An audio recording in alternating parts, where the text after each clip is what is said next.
ప్రార్థన చేసుకున్నాం.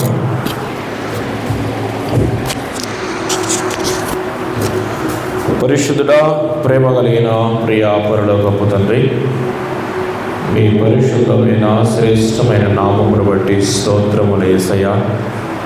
ఇంతవరకు నాయన మిమ్మల్ని చక్కగా మా హృదయాంతర్యములో నుంచి పాటల ద్వారా మిమ్మల్ని స్తుతించుటకు మీరు ఇచ్చిన విలువైన కృపను బట్టి స్తోత్రములు తండ్రి. మా నోళ్ళన్నీ ప్రభువా మిమ్మల్ని స్తుతించుటకు కృపనిచ్చినారు. 1000 నోళ్ళతో మిమ్మల్ని స్తుతించడానికి ఈ లోకంలో మమ్మల్ని సమకూర్చుకున్న విధానమును బట్టి కూడా స్తోత్రములు. తదుపరి నీ వాక్యం దగ్గరికి వస్తూ ఉన్నాం. మా జీవితాలను సరిచేసేది, మా బ్రతుకును బాగు చేసేది, మమ్మల్ని ఈ లోకంలో పరిపూర్ణులుగా మార్చగలిగిన శక్తివంతమైనటువంటి ఏకైక 2 అంచుల ప్రభా పదును కలిగినటువంటి ఖడ్గము వంటి నీ వాక్యము దగ్గరికి వస్తూ ఉన్నాం. మాతో మాట్లాడండి, మమ్మల్ని బలపరచండి. ఏ బలహీనతల మధ్య మేము ఇక్కడ కూర్చున్నామో మా ప్రతి బలహీనతలో నుండి మమ్మల్ని విడిపించండి. నిలబడబోతున్న నేను మట్టివాడిని, నీ పరలోక జ్ఞానము చేత నన్ను నింపండి. నేను మాట్లాడితే ఎవరు రక్షణ పొందరు, నేను మాట్లాడితే ఎవరి మనసులు మార్చబడవు. కేవలము మీరు మాత్రమే మాట్లాడండి. నన్ను కేవలము మీ నోచుకురగా వాడుకోండి. అప్పుడే మీ కార్యములు ఈ ప్రాంతంలో జరుగుతాయి కనుక నన్ను సంపూర్ణంగా తీసివేసి నీ ఆత్మచేత నన్ను నింపుమని వేడుకుంటూ యేసు క్రీస్తు నామములో ప్రార్థించి వేడుకుంటున్నాము తండ్రి. ఆమేన్, ఆమేన్. దయచేసి కూర్చున్నాం. చాలా మంచిది. దేవుని యొక్క సన్నిధానంలోనికి మరలా ఈ విధంగా మనము మరో వారము దేవుని స్తుతించుటకు దేవుడు మనకిచ్చిన ఈ విలువైన అవకాశాన్ని బట్టి దేవునికి ఎంతో రుణస్థులమై ఉంటూ ఉన్నాం. చేరవలసిన సంఘమంతటి కూడా యేసు క్రీస్తు నామములో శుభాలు, వందనాలమ్మ. చాలా మంచిది. మరి అనుదినము మనము దేవుని యొక్క దయా సంకల్పమును చొప్పుననే బ్రతుకుతూ ఉన్నాం.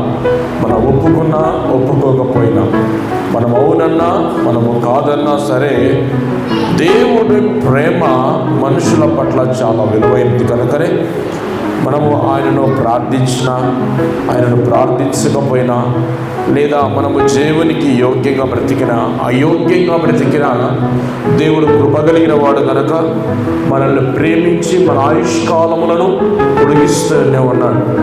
మనిషి జీవితం ఎంత స్వల్పము అంటే ఈ మధ్య కాలంలోనే కదా మన నంద్యాల ప్రాంతాల్లో గురురాజు స్కూల్లో 10వ తరగతి చదివే అబ్బాయి చదువుకుంటూ ఉన్నాడు. భోజనం నీరు కూర్చున్నాడు, గుండె నొప్పి అని అట్టే పడిపోయి చనిపోయినాడు. మరి మా అత్తగారి ఊరే ఆ అబ్బాయిది కూడా. ఎంత బాధాకరం అంటే సోమవారము 10వ తరగతి అబ్బాయికి హార్ట్ అటాక్ రావడం ఏంది? వేటి వైపు మనిషి యొక్క జీవితం వెళ్ళిపోతూ ఉంది. ఈ మాటలు విన్నప్పుడల్లా దేవుని రాకడను మరింత గుర్తు చేస్తున్నాయి, మనల్ని మరింత జాగ్రత్త పరుస్తున్నాయి అన్నటువంటి ఆలోచన మనకు కలగాలి కదా. 10 మహా అంటే 15 ఏళ్ళ పిల్లోడు, 15 ఏళ్ళ పిల్లోడికి హార్ట్ అటాక్ రావడం ఏంది, చచ్చిపోవడం ఏంది? విచిత్రం కదమ్మా, విచిత్రమా కాదా? వాడు చదువుకునే వయసు. అంతవరకు ఆ అబ్బాయికి ఎటువంటి వ్యాధులు కానీ రోగాలు కానీ ఏమీ లేవంట. కానీ ఆ అబ్బాయి చనిపోవటానికి గల కారణాలన్నీ ఏమో తెలియదు. కానీ డాక్టర్ దగ్గరికి వెళ్ళి పరీక్షిస్తే హార్ట్ అటాక్తో చనిపోయినాడని చెప్పినారు. ఎంత బాధ అనిపించిందంటే మాట విన్నప్పుడు. ప్రియులారా, మనిషి మరణమునకు ఎంత దగ్గరగా ఉన్నాడు. ఇంకొక మాట చెప్పాలంటే చావుకు వయసుతో పనిలే, చావుకు వయసుతో ఎప్పటికీ పనిలే. దేవుడు పిలిస్తే ఖచ్చితంగా ఒక వ్యక్తి తన యాత్రను ముగించుకొని ఉన్న ఫలంగా వెళ్ళిపోవాలి. అది మనిషి జీవితం. మనిషి పుట్టుక అలాగే ఉంటుంది, మనిషి మరణం కూడా అలాగే ఉంటుంది. తల్లికి నిండు చూలాలుగా ఉన్నప్పుడు నొప్పుడు ఎప్పుడొచ్చో చెప్పలేం. అర్ధరాత్రి రావచ్చు, అన్నం తింటున్నప్పుడు రావచ్చు, నిద్రలో రావచ్చు, ఎప్పుడైనా రావచ్చు.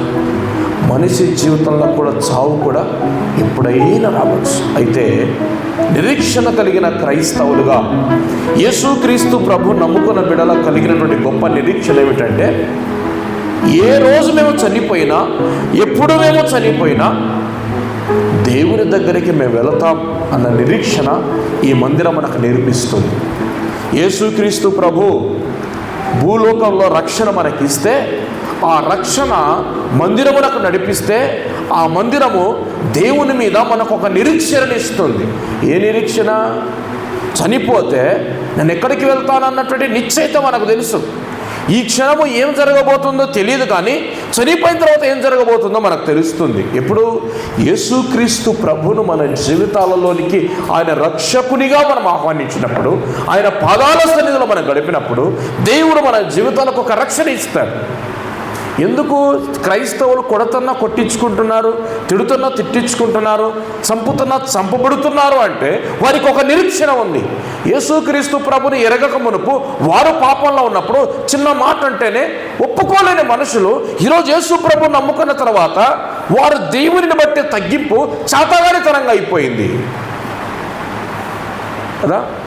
ఆయా ప్రాంతాలలో సువార్తలు ప్రకటిస్తూ ఉన్నప్పుడు సేవకులు కొడుతున్నారు, సేవకులు హింసిస్తున్నారు, సేవకులు చంపుతున్నారు. అయినా ఒక నిరీక్షణ, అదే యేసుక్రీస్తు ప్రభు నేర్పించేది గొప్ప నిరీక్షణ. అదే ఈ భూలోకంలో క్రైస్తవునిగా పుట్టిన, పాపిగా పుట్టిన నీవు క్రైస్తవునిగా చనిపోతే నీ జీవితంలో ఒక నిరీక్షణ. నిరీక్షణ లేని వారి వల్ల మనం ఉండకూడదు. పౌలు కొరింథీయులకు రాసిన పత్రికలు అంటాడు, నిరీక్షణ లేని వారి వల్ల మనము ఉండకూడదు. మనకొక నిరీక్షణ ఉంది. యేసుక్రీస్తు ప్రభు మన కొరకు సెలవులో కార్చిన రక్తము ద్వారా వచ్చిన రక్షణలో ఒక నిరీక్షణ ఉంది. ఏదో అవసరతల కొరకు యేసు ప్రభు నమ్ముకోవడం ఒక ఎత్తు అయితే, నిరీక్షణ కొరకు మనం యేసుక్రీస్తు ప్రభును నమ్ముకోవాలి. ప్రపంచం శారీరకమైన బలహీనతలు ప్రతి ఒక్కరికి వస్తాయి, నీకు వస్తాయి, నాకు వస్తాయి. వీటన్నిటి కొరకు కాదు, ఒక వ్యక్తిని యేసు ప్రభు తన సొంత రక్షకునిగా అంగీకరించవలసిన విషయం ఏమిటంటే ఒక నిరీక్షణ కొరకు. బైబిల్ ఎప్పుడు చెప్తుంది అన్నమాట, నీ ఇంట్లో భోజనము నీ కడుపు కాల్చుకొని నీ పిల్లలకు పెట్టు తల్లిగా, నీ ఖర్చులు మానుకొని నీ పిల్లలకు కొనిపెట్టు తండ్రిగా. ఎందుకంటే అది నీ బాధ్యత. కానీ నీ పిల్లలను పరలోక రాజ్యం తీసుకుపోవాలంటే అది నీ బాధ్యత కాదు. ఎవడి ఆత్మకు వాడు ఉత్తరవాది. ఎవడి ఆత్మకు వాడు ఉత్తరవాది అంటే, భర్తను భార్య తీసుకొని పోలేడు, భార్య భర్తను తీసుకొని పోలేడు, భార్య భర్తను పిల్లలు తీసుకొని పోలేరు. యాడికేం తీసుకుపోతారు నా పిల్లలని? యా ఊరికేం తీసుకుపోతారు? యా హోటల్కేం తీసుకుపోతారు?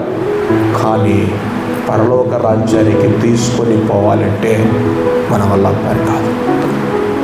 మన ఆత్మకు మనమే ఉత్తరవాదులము.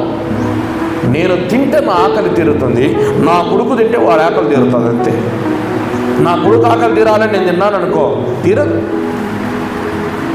ఎవడి ఆత్మకు వాడు ఉత్తరవాది. ఈ భూప్రపంచంలో మనిషిగా పుట్టిన ప్రతి ఒక్కరికి చనిపోయేలోపు ఏదో ఒక సందర్భంలో యేసు ప్రభు సువార్త వినిపిస్తాడు. దేవుడు ఎంత న్యాయవంతుడంటే, ఒక వ్యక్తిని తీసుకొని పోవాలనుకో, ఆ వ్యక్తిని మూర్ఖంగా తీసుకొని పోడు. సువార్తను ప్రకటింపజేసిన తర్వాతనే ఈ భూలోకం నుండి వేరు చేసుకుంటాడు. సువార్తను అందలేదనుకోవని బ్రతికిస్తాడు. ఎన్ని సంవత్సరాలైనా బ్రతికిస్తాడు. ముని మనవరాళ్ళు చూసేంత ఆయుష్కాలమైన ఇచ్చి బ్రతికిస్తాడు నిన్ను. ఎందుకు తెలుసా? ఒక పేరు దంచుకొని తిని కాదు, యేసు ప్రభుని తెలుసుకోవాలి. నువ్వు చనిపోతే నరకానికి వెళ్ళిపోతావు. ఈరోజు ఉదయం ఒక చిన్న సన్నివేశం నేను విన్నాను. ఒక సేవకుడు ఒక ప్రాంతానికి, లంబాడీలో ఉండే ప్రాంతానికి, సుగాలి వాళ్ళు ఉండే ప్రాంతానికి సువార్తకు పోయినాడంట. సువార్తకు పోయి స్కూటీ తీసుకొని పోయి కరపత్రికలు పెట్టుకొని బైబిల్ పెట్టుకొని పోయి సువార్త చేస్తూ ఉన్నాడంట. సువార్త చేస్తూ ఉంటే ఒక ముస్లాం వచ్చిందంట. ఎవరయ్యా నువ్వు అని అడిగిందంట. అమ్మ, నేను పాస్టర్ను. ఎందుకు వచ్చినా మా ఊరికి?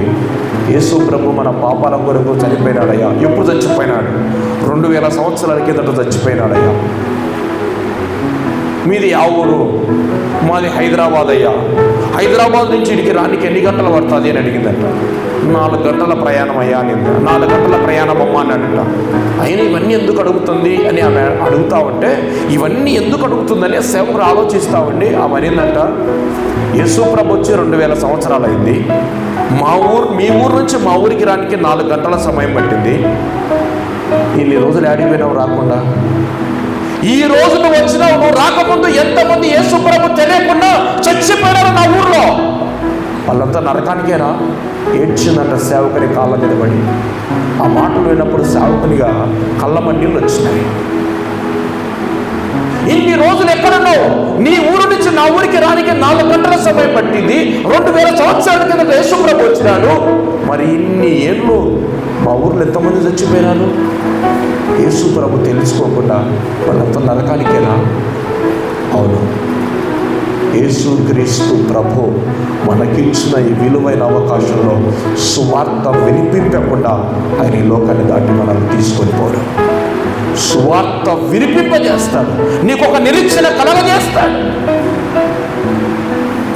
ఈ భూలోకానికి మనం పుట్టింది మన కోసం కాదు.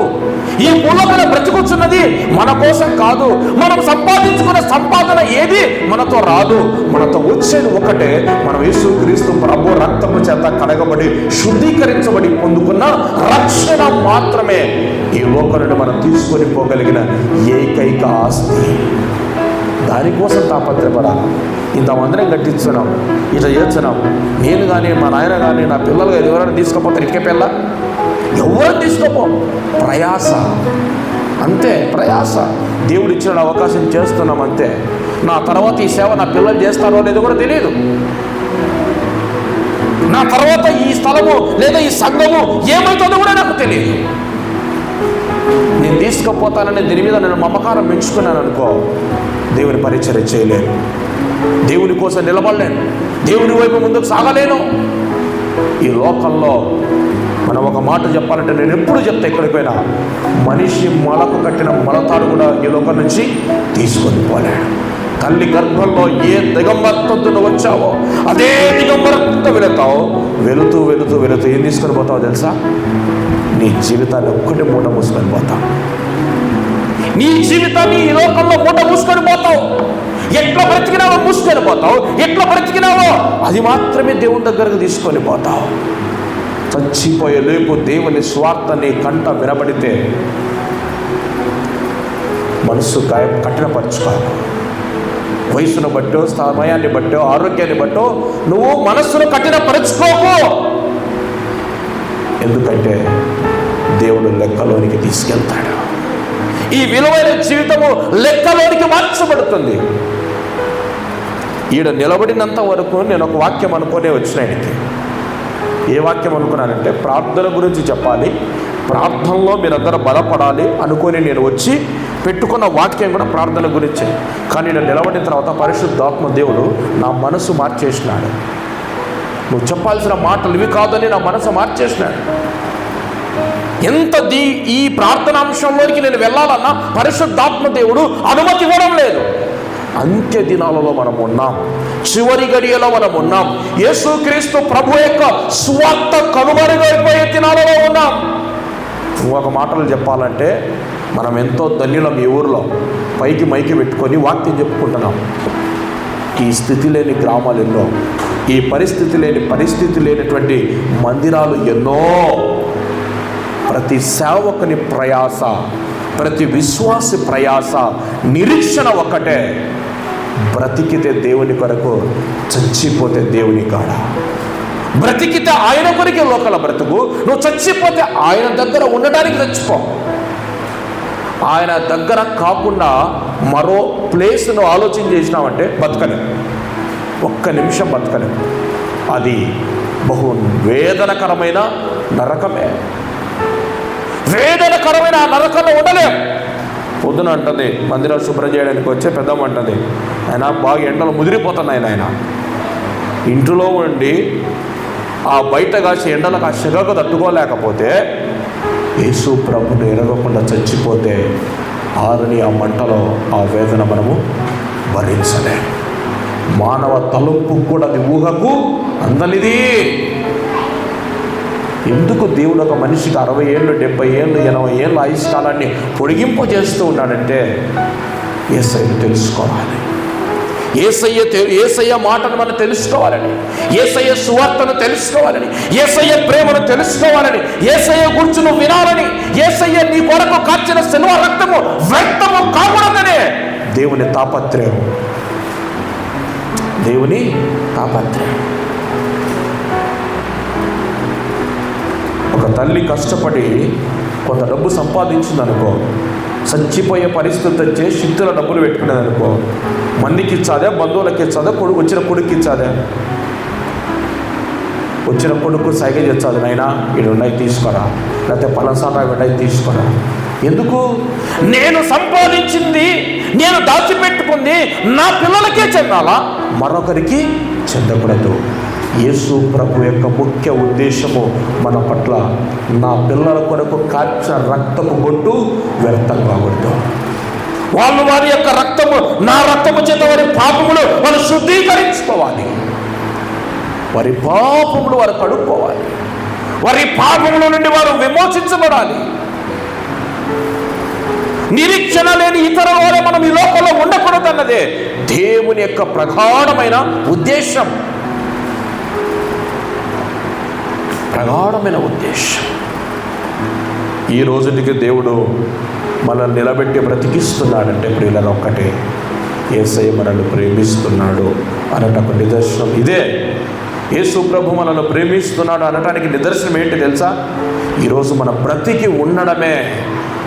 దేవుడు పిలిస్తే పోవాల్సిన వారం, కానీ ఈరోజు దేవుని సజీవ లెక్కలో మనం ఉండగలిగినామంటే అది దేవుని యొక్క మహాకృప, దేవుని యొక్క మహాప్రేమది. ఎంత ప్రేమ అంటే ప్రియులారా, చూద్దాం ఒక మాట. ఎఫెసీయులకు రాసిన పత్రికలో ఒక మంచి మాట, దేవుని ప్రేమను వెల్లడిపరిచే ఒక మాట ఉంటుంది. 2వ అధ్యాయం చూడండి. అపోస్తలుడైన పౌలు ఎఫెసీయులకు రాసిన పత్రిక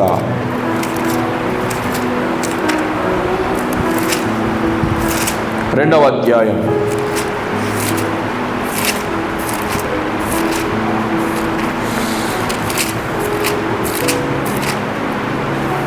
2వ అధ్యాయం 4వ వచనం చదువుకుందాం.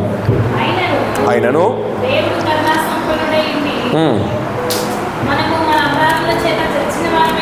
దేవుడు కరుణా సంపన్నుడైండి మనము మన అపరాధముల చేతను పాపముల చేతను చచ్చిన వారమైనప్పుడు సైతము మన ఎడల చూపిన తన మహాప్రేమ చేత క్రీస్తుతో కూడా బ్రతికించనంటే మనం చచ్చిపోయినామనే, క్రీస్తు తనతో కూడా మనల్ని బ్రతికించినాడు అని వ్రాయబడి ఉంది. క్రీస్తు తనతో కూడా మనల్ని బ్రతికించినాడంటే మనం అక్కడ ఏమైపోయినట్టమ్మా? ఎవరిని బ్రతికిస్తారు మామూలుగా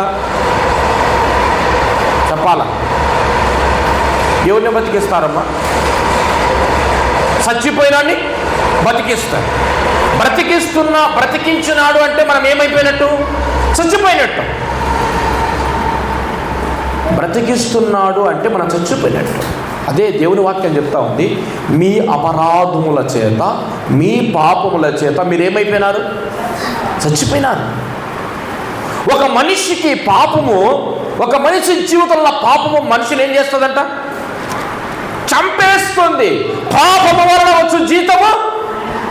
మనం పాపం చేస్తున్నట్లయితే అల్టిమేట్గా సావుకి ఎదురుపోతున్నట్టే, అంతేనా? మనం పాపం చేస్తున్నాం మన జీవితంలో అంటే, మనము పాపం చేస్తున్నామంటే మరణం మనకు ఎదురెళ్తున్నాం. ఒక వ్యక్తి పాపం చేస్తున్నాడంటే అది ఎవరికో నష్టం కాదు, తనకు తానే నష్టపరుచుకుంటున్నాడు. అది ఏ పాపమైనా సరే ఒక వ్యక్తి తను పాపం చేస్తున్నాడంటే ఆ పాపము ఆ మనిషికి మరణమును ఒడికడతా ఉంది. ఈ ప్రపంచంలో ఎవరైనా కానివ్వండి, పాపం చేసిన వాడు సుఖంగా ఉన్నట్టు ఎవరినన్నా మీరు వెతుక్కోండి. పాపం చేసిన నాడు చేసి వానికి ఏమైనా ఒక మాట అంటారు, ఏమైంది? పాపము పండింది అంటారా లేదమ్మా? పాపం పండింది, అందుకే పోయింది. పాపం పడితే ఎవరైనా పోవాలి అంటారు. అవును ప్రియులారా, ఒక మనిషి జీవితంలో ఉన్న పాపము మనిషిని చంపివేస్తుంది. పాపము వలన వచ్చు జీతము మరణము. ఆ మరణము మనిషి జీవితంలోకి ప్రవేశించినప్పుడు, మనిషి చచ్చిపోయినప్పుడు దేవుడు ఈ లోకానికి వచ్చినాడు.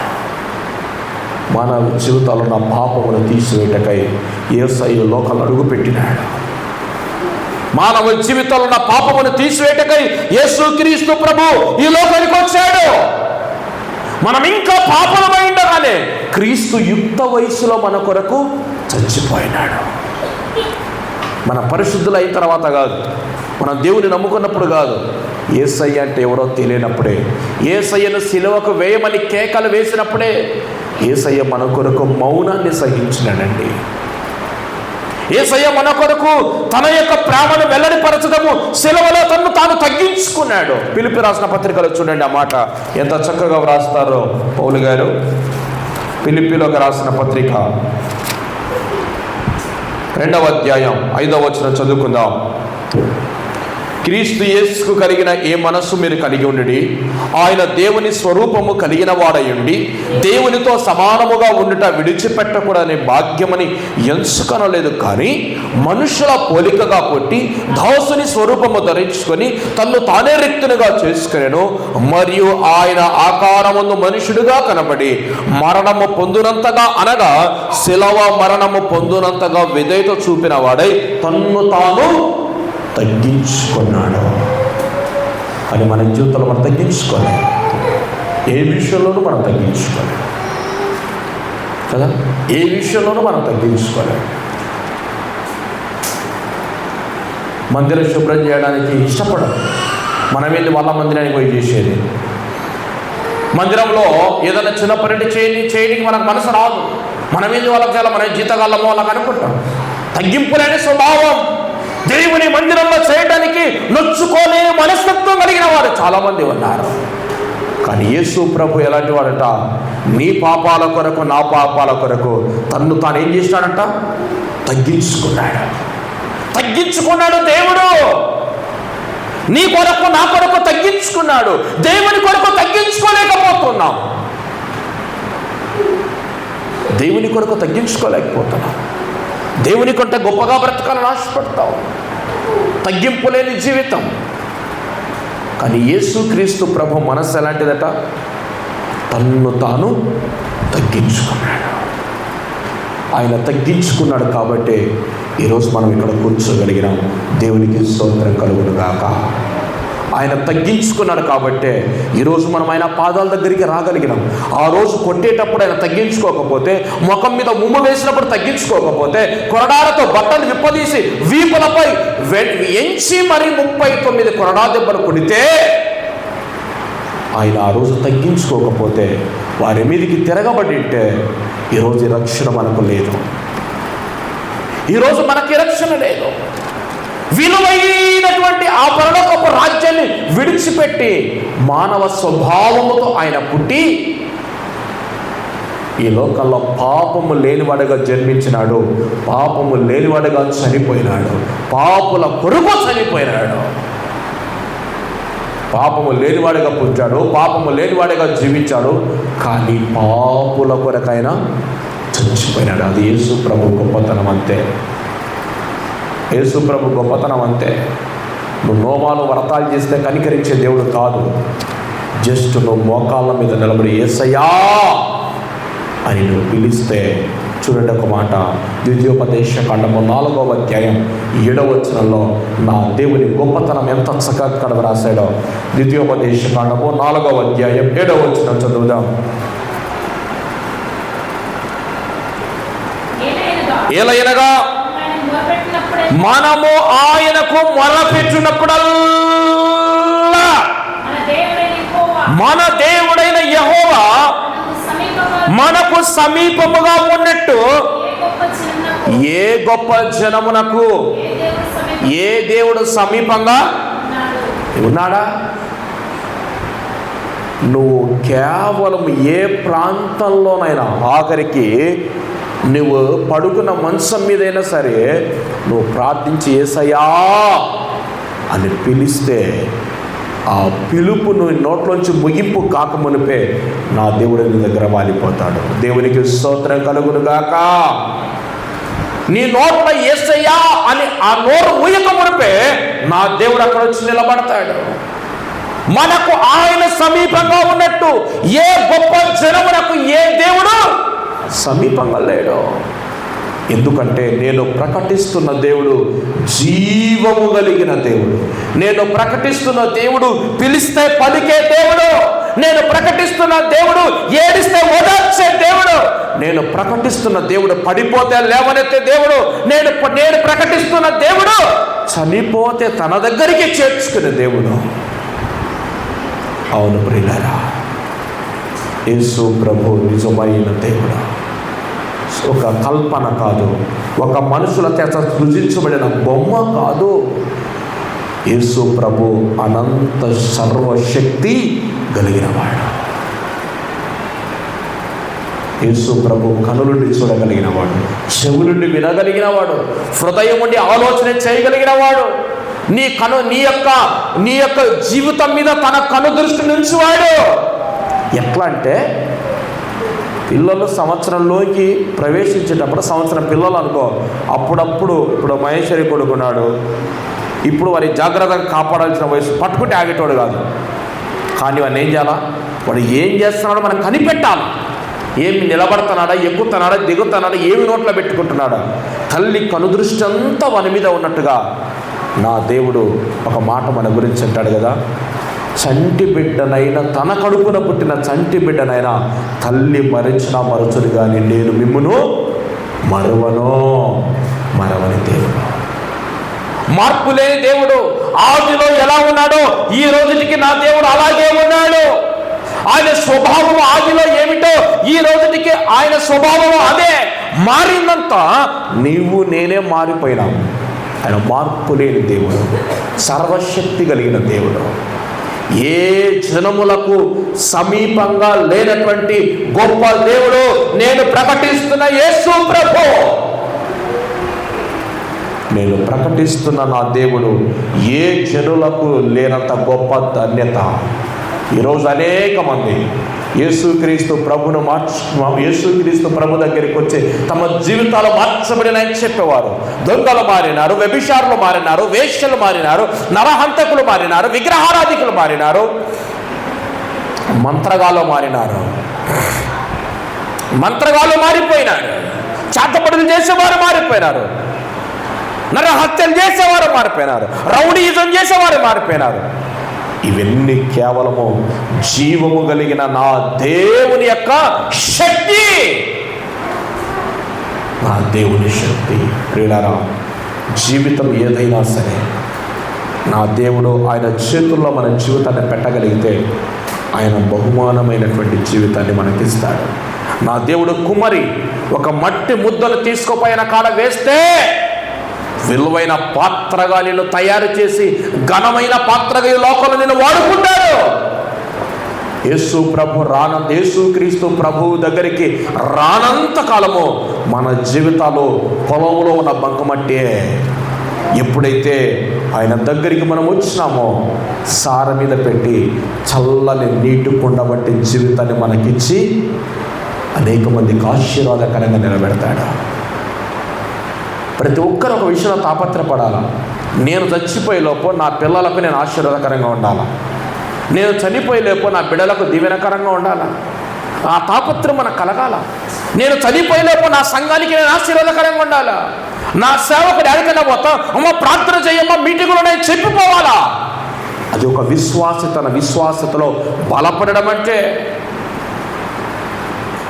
ఏళ్ల తరబడి మందిరానికి పోతున్నాం అనేటువంటి ఆలోచన మీకు ఉండకూడదు. మందిరానికి వస్తున్న నీలో దైవికమైన మార్పులు కలగాలి. మందిరానికి వస్తున్న నీలో దేవుని భయము నీలో ఉండాలి. దేవుని వాక్యాన్ని వింటున్న నీలో మార్పు లేకపోతే పాత స్వభావముతో అలాగే ఉంటే కుటుంబాలు కట్టబడవు, జీవితాలు నిలబడవు. కేవలం ఎవరి మెప్పుకో మందిరానికి, దేని కొరకో మందిరానికి అంటావు అంతే. కానీ వాక్యం విన్న ప్రతిసారి వాక్యము నీలో క్రియారూపకంగా పనిచేయాలంటే సంపూర్ణంగా దేవునికి విధేయతను చూపాలి, సంపూర్ణంగా దేవునికి నువ్వు లోబడాలి, సంపూర్ణంగా నీ యొక్క జీవితాన్ని ప్రభువుకు అప్పగించుకోవాలి. అప్పుడే మన బ్రతుకులు మార్చబడతాయి, అప్పుడే మన జీవితాలు మార్చబడతాయి. ప్రియులారా, ఈ లోకంలో మనం ఎవరమైనా సరే, ఈ లోకంలో మనం ఎంతటి వారమైనా సరే, ఒక్క మాట, యేసుక్రీస్తు ప్రభువు నీ జీవితంలో లేకపోతే మన బ్రతుకులు శూన్యం, మన బ్రతుకులు వ్యక్తం, మన బ్రతుకులు శూన్యము, మన బ్రతుకులు వ్యక్తం, మన బ్రతుకులకు అర్థం ఉండదు, ఫలింపు ఉండదు. ప్రియులారా, ఈ లోకంలో మనం ఎంత కాలము బ్రతికినా ఒకరోజు ఈ లోకాన్ని మనం విడిచి వెళ్ళిపోవాలి. కనుకనే ఈ భూమి మీద బ్రతికినంత కాలము దేవుని కొరకు బ్రతకడానికి ప్రయత్నించి, ఈ భూమి మీద బ్రతికున్నంత కాలము దేవుని యందు మనం భయభక్తులు కలిగి బ్రతికితే దేవుడు మనలో ఆశీర్వదిస్తాడు. అట్టి కృప దేవుడు మనకు అనుగ్రహించునుగాక. ఆమేన్.